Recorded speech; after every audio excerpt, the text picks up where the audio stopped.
You know, in the world of global trade, a single year can feel like an entire decade. And for Africa, the last 12 months, well, they've been a total whirlwind. We saw a 25-year-old trade deal with the US, once a lifeline, get absolutely shattered. Then, a surprise Supreme Court ruling gave this glimmer of hope, only to have it snatched away. And right in the middle of all that chaos, China steps in with an offer that could completely reshape the continent's economic future. So today, we're going to unpack this whole complex story and figure out what it all means for the future of trade in Africa. And this quote from Dr. Sofia Alvarez really gets to the heart of it. This isn't just a story about tariffs and trade deals, not at all. It's about a continent at a major crossroads, one that's being forced to look in the mirror and confront its own economic vulnerabilities. The argument here is that the crisis wasn't actually created by what Washington did, it was revealed by it. So, where does this all begin? Well, it starts with a program that for a quarter century was pretty much the bedrock of US-Africa economic policy. But over the last year, we've basically watched it get hollowed out from the inside. For over 2 decades, this thing called the African Growth and Opportunity Act, or AGOA, was the main event. It gave dozens of African countries this special, duty-free access to the world's biggest consumer market. I mean, it was a genuine lifeline designed to really kickstart industrialization and exports. But that lifeline, it snapped. Once AGOA lapsed in September 2025 and a whole new wave of US tariffs came in, exports under that program just plummeted, a staggering 32% drop in just 1 year.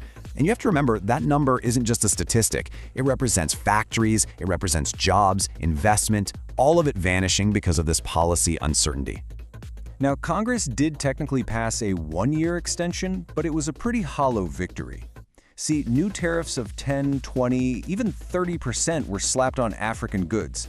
That basically erased the whole duty-free benefit that was the entire point of the original deal. So yeah, while the law was still on the books, the economic benefit, it was gone. AGOA had become a ghost. And just when you thought things couldn't get any more complicated, a massive curveball came from a place nobody expected, the US Supreme Court. For just a few days in February, a landmark decision offered this little glimmer of hope, a potential way out of the whole tariff mess. What happened next was a total roller coaster, and it's a perfect example of the good news, bad news cycle of this whole story.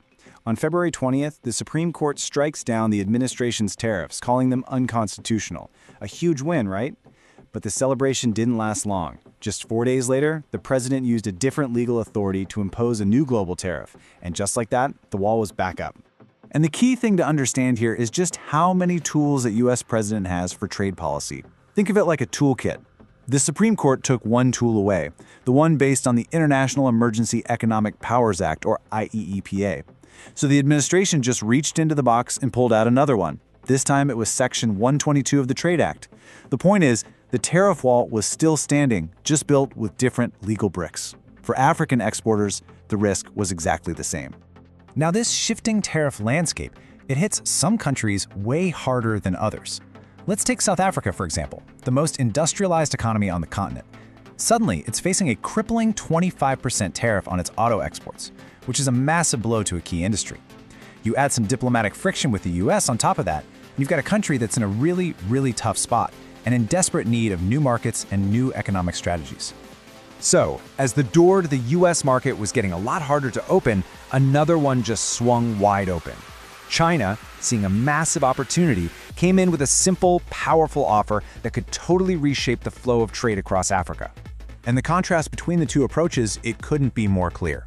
While the US was offering a confusing maze of legal codes and shifting tariffs, China offered a superhighway. Starting May 1, 2026, a zero-tariff policy for 53 African nations. That includes economic powerhouses like Nigeria and Kenya.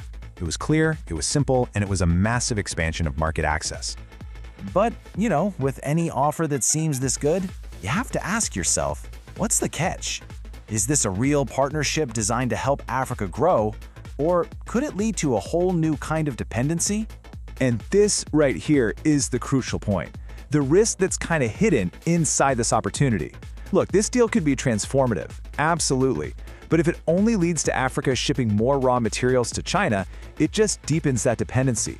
The real goal isn't to export raw copper, it's to export the finished battery cell. That's the leap from just extracting resources to true industrialization.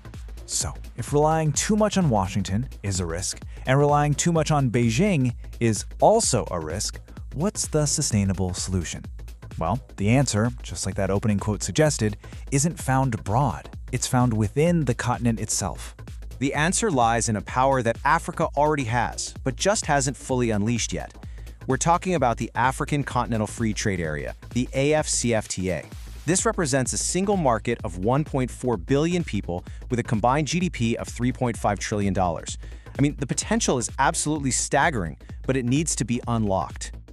All the chaos of the past year has basically lit a fire under making the AFCFTA a reality. And that means tackling all those long-standing barriers to trade within Africa. Things like streamlining customs at the border, investing in roads and railways between countries.